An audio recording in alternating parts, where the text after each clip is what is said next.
Bonjour. Hallo, guten Tag. Tu laisses te présenter. Je suis Victoria Kennel. Je joue dans le spectacle Le Passé, mis en scène par Julien Gosselin. Voilà, et tu es? Voilà, je suis Présente-toi. Guillaume Bachelet. Je suis acteur sur le projet, également le compositeur avec Maxence Van de Velde du spectacle Le Passé. And wir sind glücklich, hier zu sein. Pareil. Great, guys. Great German. I'm just going to help you out with the questions a little bit. So, when did you get into acting or also music in your case?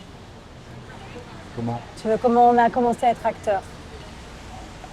Acteur, moi j'ai commencé à être acteur pour ma part de manière en tant qu'enfant pour m'amuser, quoi, pour m'occuper. Et puis j'ai fait la découverte du théâtre, disons, plus sérieux au lycée, grâce à un professeur qui m'a fait découvrir les textes classiques, quoi.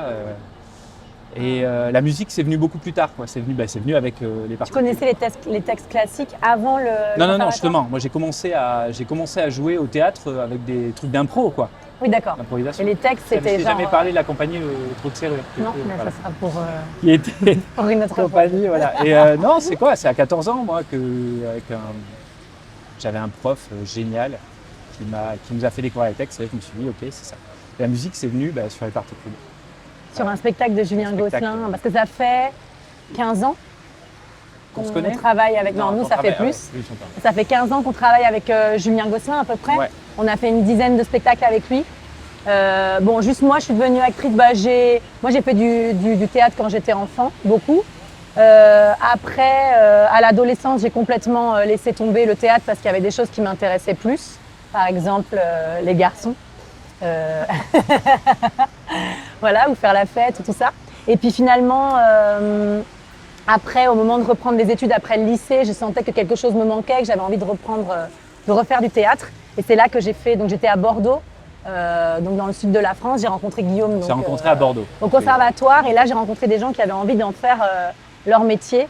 Et là, on a passé ensemble les concours pour les grandes écoles en France qui permettent d'avoir un cursus de 3 ans où on apprend un petit peu les bases du métier d'acteur. Puis voilà, et on est allés à Lille tous les deux où on a rencontré Julien. Et donc, en sortant de l'école, on a commencé à travailler avec lui et ça fait 15 ans, on a fait une dizaine de spectacles ensemble. Voilà. Voilà. Ce qui forge aussi en tant qu'acteur, quoi. Ouais, ça, là, la chance qu'on a, c'est vrai, avec ce groupe-là, avec Julien, tous les gens avec qui on joue, c'est que vraiment on se construit ensemble. On atteint un niveau de confiance stratosphérique. Et donc on peut se mettre en danger, on se voit évoluer, on est capable de se faire des retours extrêmement précis, très profonds, très intenses. Donc ça, c'est vraiment une chance. En tant qu'acteur, c'est immense, quoi. Voilà.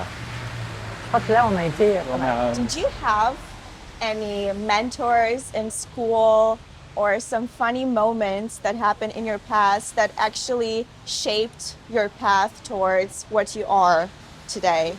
You mean during the school or Yeah, in the past. in the past? In the past, the show or in the past, the time? the past of your life. Ça, c'est dur. In your life. Alors attends. Waouh. Bah, moi, Stuart Said, ça a été quand même le directeur de Notre l'école. directeur à l'école. Ouais. Ouais.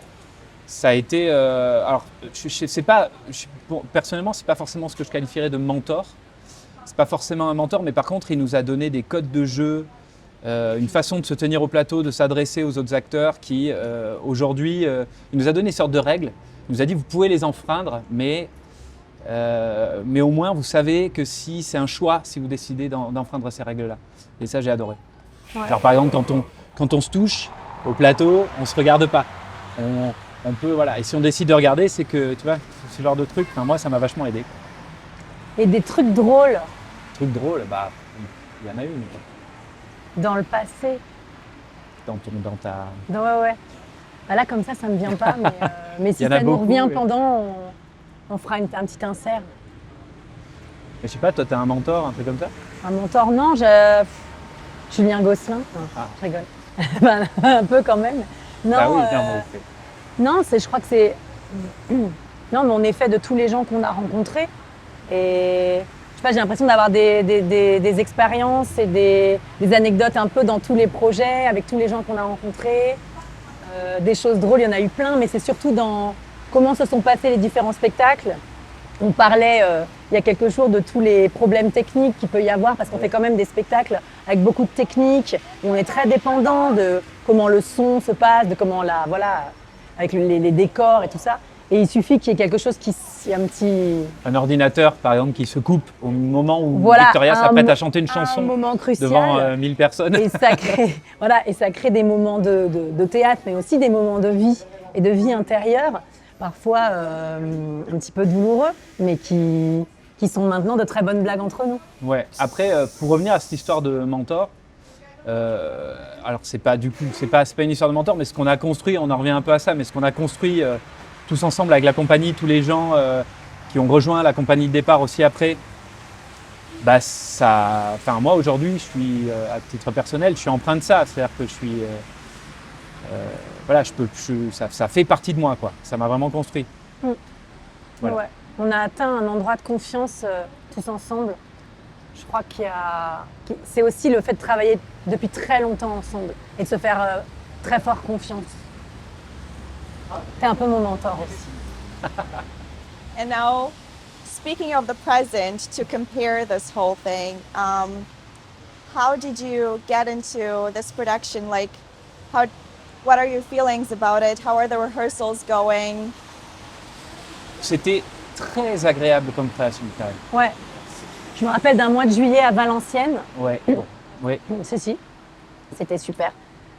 C'était super justement parce que, comme ça fait longtemps qu'on travaille ensemble, on a très vite compris qu'on allait pouvoir aller loin et tenter des choses fortes, intimes, parce qu'on était dans la joie de faire un spectacle qui est très violent, qui est douloureux. C'était dur. Mais avec une immense joie d'être ensemble et une immense joie de le jouer et de chercher. Et donc oui, les répétitions étaient très, c'est sûr. Faut très savoir. joyeuses. On faisait beaucoup de blagues. On est en quand fait même sur toujours. un texte qu'on découvre pendant le Covid. Donc on a lu, moi j'ai découvert Andreïev complètement pendant le confinement, quoi. Et donc c'est vrai qu'on se retrouvait en création, on retrouvait un peu notre famille théâtrale après le confinement. Il y avait quand même un truc très fort de ça. Ouais. Les premières répétitions à Saint-Lô, là, c'était Ah oui. On était entre nous pendant que tout le monde était confiné et on pouvait chercher, être ensemble, travailler. Il y avait cette idée d'avoir de la chance, quand même, de pouvoir reprendre notre métier. Donc il y a quand même beaucoup de joie. Ouais. Après, aussi, je dois dire que là, ça fait 3 ans qu'on ne l'avait pas joué. Et donc on le retrouve en une semaine, là. Et j'avais oublié le corps. Ouais, c'est dur. C'est un spectacle exigeant et très physique. Et en 2 jours de répétition, j'ai retrouvé mon corps d'il y a 3 ans, c'est-à-dire le corps d'une personne qui aurait 30 ou 40 ans de plus que moi. Où je me sens un petit peu, ça casse, quoi. Et en même temps, heureusement, il reste cette joie d'être ensemble qui fait qu'on est, porté par la bande, en fait. On est détruit, mais porté. Enfin, voilà. Non, mais je rigole un peu, on n'est pas détruit, mais c'est éprouvant. Et heureusement qu'il y a ça, qu'il y a cette lumière. Non, c'est très joyeux quand même. Ça reste joyeux malgré le fait que le spectacle soit très sombre. Voilà. Et il y a une grande exigence, quoi, de pas, notamment là dans la reprise, de pas replaquer une chose qu'on a trouvée il y a 3 ans, mais de retrouver les ressorts profonds de pourquoi on faisait ça, de cette foi qu'on a, de ce sens qu'on met dans ce spectacle tous ensemble, et en même temps que ça a évolué avec nous, et donc rester toujours très à l'écoute de ça et de garder cette exigence de la recherche. Quoi. Ouais, c'est vrai que ça c'est hyper important. Que ce soit très... And speaking of the location here, how do you like Salzburg so far, rainy as it is, because it did not bless you with sunny days so far? Mais moi, ça me va qu'il pleuve. Hein. Ouais. Je suis bien. J'aime bien la pluie, j'aime bien marcher sous la pluie. Ouais. C'est bien. On est bien. On est allé au sauna, on a bien aimé. Non, mais après, c'est vrai que c'est un spectacle qui nous laisse pas beaucoup de temps pour découvrir l'endroit où on est. C'est-à-dire que là, on a eu quand même un peu un jour de relâche, tout parce qu'on a repris le spectacle, mais comme c'est un spectacle qui dure quand même un certain temps, il y a une certaine durée, on a beaucoup travaillé à la reprise, donc on a peu eu le temps de se retrouver là. Après, on sent quand même qu'on déboule dans un festival extrêmement prestigieux. On a été très bien accueillis. Et ça, ça nous a mis de suite dans le bain, quoi. On a fait, oula. Et en même temps, on voit beaucoup la nature, on voit les Ouais, ça, c'est très montagnes, beau. on voit. Et moi, ça me fait du bien d'être en. J'avoue que je suis complètement tombé sous le charme en arrivant, rien qu'en arrivant à Salzbourg, Il y a quelque chose dont on peut se nourrir quand même. la Sur balade. notre chemin pour aller au théâtre. Non, bord c'est de l'eau très et tout. agréable, Salzbourg. The On y est bien. paths, the Complètement. nature. Ouais. Oui, la nature, La moi, maison ça de me fait Mozart, et trucs. Enfin, on est quand même dans un endroit, non mais c'est chargé. au milieu de la nature et en même temps chargé d'histoire, ça c'est Ouais. vraiment incroyable. On est bien pour répéter ici, on est très heureux de vous. So, La ville de Mozart. what would you describe your day-to-day life or how your day looks like back at home when you're not here? How Quand on would you n'est pas à describe Salzbourg.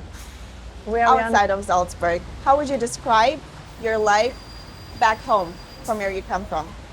You mean when we are not working, Quand tu es à la maison, quoi. quand on est à la maison?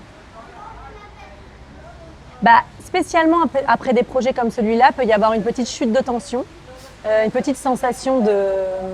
De vide. À la fois, oui, à la fois, moi de plus en plus, je comprends que c'est important les moments où on ne travaille pas, les moments où on rentre chez nous, où on se retrouve, où on retrouve notre quotidien hors travail, hors plateau. Moi, j'ai un peu tendance à trop mixer et tout, donc c'est vrai que le travail est toujours un petit peu présent, mais il y a quand même des chutes de tension après des projets comme celui-là. Alors moi je dirais que c'est la gestion de ces chutes de tension là, quoi, de ces sensations un petit peu d'un coup ouais, je sais pas si c'est du vide, mais c'est de calme, de gestion d'une chose moins intense. C'est d'essayer de se recharger en prenant le temps de faire ce que là par exemple on n'a pas le temps de faire. C'est tellement prenant ces répétitions que moi j'ai plus le temps de lire, j'ai plus le temps de parler aux gens en dehors du projet, voilà. Donc c'est un peu tout ça. Essayer de dormir, de manger convenablement et de pas trop faire la fête, même s'il faut un petit peu parce qu'on a besoin. Ouais. Voilà ce que je dirais. Non mais c'est vrai, il y a quelque chose de ça, effectivement. Sans être le vide, c'est après le plein en tout cas. Ouais, quoi. c'est exactement On sort ça. de quelque chose qui nous dépasse un peu, qui nous prend un peu toute la tête. Effectivement, c'est plus compliqué de gérer d'autres choses. Et après, bon voilà, moi il se trouve que j'ai 2 enfants, donc ça m'aide très vite à switcher. Et j'ai ce rapport à la musique aussi. À la base, le rapport compositeur, c'est un métier qui est arrivé sur le tard. Ce qu'on se disait, c'est sur notre 3e spectacle que j'ai commencé à faire de la musique pour la scène. Mais à la base, la musique, c'est vraiment ma manière de casser un petit peu avec ce sentiment un peu d'errance ou de qu'est-ce que je vais faire après des Tu projets fais de comme la ça. musique quand tu es chez Ouais. toi Le soir, beaucoup. Ah ouais? Alors, maintenant que j'ai des enfants un peu plus tôt qu'avant, mais avant c'était beaucoup dans la nuit. Ou quand quoi. ils sont couchés? Ouais, et exactement, ils sont couchés, je mets à la musique et puis je laisse aller le truc et ça Ah ouais. fait vraiment du bien. Ouais. Ouais. Pas tout le temps, hein. Quand on a fait beaucoup de musique aussi, du coup, je sais pas, Oui, tu as besoin de faire Voilà. une pause. on fait la fête aussi. Ouais, voilà, exactement. On boit des rosés. And do you have a specific routine or ritual before each performance? Est-ce qu'on a une routine particulière? Ah, Pour celle-là, Generally. ouais, en général, moi, je m'échauffe, le corps un peu quand même, et puis je mange un maximum des graines, des bananes, voilà. Et surtout sur celui-là, je mange en continu et je bois en continu. C'est un peu la base de ma routine, quoi. ouais. Voilà. J'ai pas grand-chose de plus. Je devrais m'échauffer plus, mais j'y arrive pas. Mais j'essaye de me maintenir à un niveau de forme physique acceptable et un peu constant, d'acte en acte, quoi, pour pouvoir aller au bout. Parce que jusqu'au bout, c'est physique, quoi. Ouais, Toi, tu fais des trucs en particulier? Non, moi, en fait, plus jeune acteur, j'étais très stressé et j'avais beaucoup de routines, mais des routines un peu absurdes qui peu relevaient, rituels. qui relevaient Un peu presque magiques. oui, genre m'habiller de la même manière, d'abord la main. Ah là là, ouais. Ah ouais, c'était horrible, j'étais très stressé. Ouais. Et en fait, un jour, beaucoup, je pense que c'était sur 2666, on a fait un spectacle qui était très très long, qui durait 12 heures.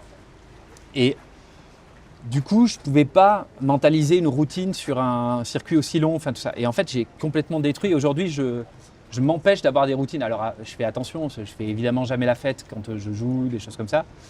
Mais j'ai cassé toute routine parce que je réalisais que si j'arrivais pas à faire ma routine, si je n'avais pas l'occasion de la faire, du coup, j'étais très stressé, j'avais peur de. Tu étais un peu prisonnier de tes. J'avais peur d'être mauvais, quoi. Non, Donc ça du va coup, pas. non mais vraiment, dès que je sens que je commence à avoir des petits rituels, je les casse parce que j'ai envie que la solution elle se trouve au plateau et pas avant, quoi. Pas complètement. Tu vois, j'ai arrêté de faire mon texte avant de jouer, par exemple. Ah non, ça, moi, je le fais tout le temps. Je suis un peu obsessionnelle du texte, j'ai besoin, mais c'est de pire en pire. Mais je me suis rendu compte que c'était pas du stress, c'est que c'était ça m'apaise en fait. Comme je sais pas, j'imagine des musiciens qui font leur gamme à l'infini, puis pour ne plus y penser au moment où ils jouent, ou les services au tennis, j'en sais rien, tu répètes le geste techniquement beaucoup pour pouvoir être dans un jeu sans réfléchir au moment où Non t'es mais dans ça je le l'action. fais, mais pas avant, Ouais, pas moi je juste le avant fais. de jouer. Ah oui, pas juste avant. Toi, tu faisais ça juste avant. Ah, moi je faisais avant. Moi, juste j'étais avant, ça. c'est le meilleur moyen de se stresser. Non, moi, par contre, j'aime bien beaucoup dire mon texte, me le mettre dans le corps, tout ça, pour avoir la sensation d'être débarrassé de cette question technique au moment où je joue. Si, après quand même s'entretenir physiquement. Si ma seule routine c'est de faire un peu du sport, Essayer de faire un peu d'abdos, ça, je peux un dire peu de que gainage, voilà. But are you sometimes afraid of forgetting the text or being like nervous on stage that you, for some reason, don't know what's happening and then it's Ouais. out of your head? Oublier le texte, moi, j'ai pas trop cette inquiétude parce qu'en plus, c'est beaucoup des scènes à plusieurs, à deux. Donc, si à un moment il y a un oubli, on peut très bien se renvoyer la balle. Moi, j'ai pas trop peur d'oublier le texte. non. J'ai plus peur de ne pas être au rendez-vous de ce que j'ai envie de faire et de l'endroit que j'ai envie de travailler parce que je suis préoccupée par d'autres choses ou que je suis pas assez disponible à ce qui se vit. Et ça, c'est un peu rageant parce que c'est impossible d'être tout le temps au présent absolu de ce qu'on joue. Donc, Ouais, c'est très. ça, parfois, ça. Mais Effectivement, c'est c'est pour ça ça. qu'on recommence tous les soirs. Je suis d'accord, la peur de ne pas être un peu au rendez-vous est plus grande que le fait d'oublier le texte. Ouais. Ouais, non, oublier le texte, ça va, quoi. Ça nous est arrivé à tous, en fait, Oui. des accros. Et parfois, c'est pas inintéressant d'oublier le texte. Ça crée des. Oui, mais là particulièrement, encore une fois, sur un spectacle avec des acteurs qu'on connaît depuis des années, on est toujours très. Enfin, il n'y a rien de grave et surtout, il y a toujours quelqu'un pour rattraper. Enfin, c'est très. C'est assez Il y a super, le on est en soleil, confiance et on a le soleil. Time to go out. Mais voilà. So, speaking of text and production and theater, what is the message behind Le Passé in your own perspective? Alors, moi, je vais parler que par rapport à mon personnage. Enfin, mon personnage, je dis pas souvent ça, mais en tout cas au rôle que je joue. Donc, c'est Ekaterina Ivanovna qui est la pièce, qui est le fil rouge du passé. C'est l'histoire d'une femme dont son mari essaye de la tuer. Et c'est comment elle vit ou survit après cette chose-là. Qu'est-ce que ça a fait bouger en elle, voire mourir en elle, et comment elle va se conformer au regard violent que les hommes autour d'elle portent sur elle, comment à un moment elle va plonger au cœur de sa propre destruction, de sa propre mort psychique, comment à un moment elle va aller creuser ces espaces-là de violence, de saleté, comment est-ce qu'on continue, quelque chose se perpétue après cet acte-là. Et donc ça parle de perte, de violence, du mal absolu, Voilà, je crois que c'est... Ouais, je pense que c'est effectivement, tu as raison. Il y a quelque chose aussi de la destruction d'un état de choses. J'ai l'impression qu'Andreïev, il écrit ça aussi pour détruire les codes de la société dans laquelle il vivait, le rapport aux femmes essentiellement, tout ça, ce qu'on appelle au patriarcat, à la domination masculine. Et en fait, il place, j'ai l'impression qu'il a placé la violence immédiate. La scène commence par un coup de feu, donc tout de suite la tentative de meurtre. Et à partir de ce point-là, il peut explorer ce que serait une femme qu'on a tenté de tuer ou qui aurait été détruite un peu comme ça dès le départ. Et du coup, comment elle va désactiver derrière tous les codes du patriarcat. Enfin, j'ai l'impression qu'après, tous les hommes sont fascinés par elle. Elle a quelque chose qui leur échappe. Et en fait, elle va, j'ai l'impression, tout détruire un peu aussi Et après, dans le passé, comment Julien l'a intégré, j'ai l'impression qu'il voulait recréer une ambiance extrêmement passéiste du théâtre, avec Oui, quelque chose avec les codes avec les de codes, ce monde-là, avec du l'esthétique. théâtre classique, un peu bourgeois. Comment Et- ça parle d'un monde Ouais. qui n'existe plus, qui est perdu, Ouais. le rapport au théâtre par rapport à ça, la question du théâtre. Et faire sortir des anomalies. Et d'ailleurs, on prend que des textes d'Andreïev pour que ça fasse sortir, par exemple, Dans le brouillard, montre toute la perversion, toute la perversité qui existait quand même malgré un milieu qui avait l'air extrêmement codifié, tout ça. Donc, c'est comment créer de l'anomalie et du cauchemar, en fait, dans quelque chose qui avait l'air d'être polissé, très lisse, quoi. Voilà. C'est une idée du cauchemar, hein, quand même. Ouais, cauchemar, dès le départ. je trouve que c'est Voilà. particulièrement adéquat comme terme. And moving further to our last but not least question, Yeah. what is, in your opinion, the meaning of life? C'est quoi le sens de la vie pour toi, Guillaume? Eh ben, c'est très bien de ne pas le savoir, parce que j'ai l'impression que tant J'ai que envie tu de sais me pas, t'es lancer. pas au bout. J'ai envie de me Vas-y, lancer vas-y. hyper premier degré, mais non, Vas-y, je ne le fais vas-y. pas. Non, bah parce que c'est trop compliqué Regarde, c'est comme annoncé. question. Voilà. La foi, l'amour, C'est comment quel est le meaning of life? Je suis incapable de répondre à une question comme ça. Mais disons que je trouve que c'est une belle question, mais qui ne nécessite pas forcément de réponse, surtout pas de ma part. Mais ce qui est très étonnant, c'est que je ne me la pose jamais en ces termes. Mais je me dis jamais, tiens, c'est Oui, quoi le sens de la Le vie? sens de la vie, ouais. Mais Plutôt comment vivre. Déjà, ouais, voilà. c'est déjà assez vaste. Je suis d'accord. Thank you guys very, very much. Merci à vous. Now the time has come to say goodbye to the audience. Merci beaucoup. Tchuss, Tchuss. Et venez nous voir. dans auf le passé. Wiedersehen. Oui, bah oui. Auf Wiedersehen Ah, and ravi see you de at vous the voir. premiere, right? Au revoir.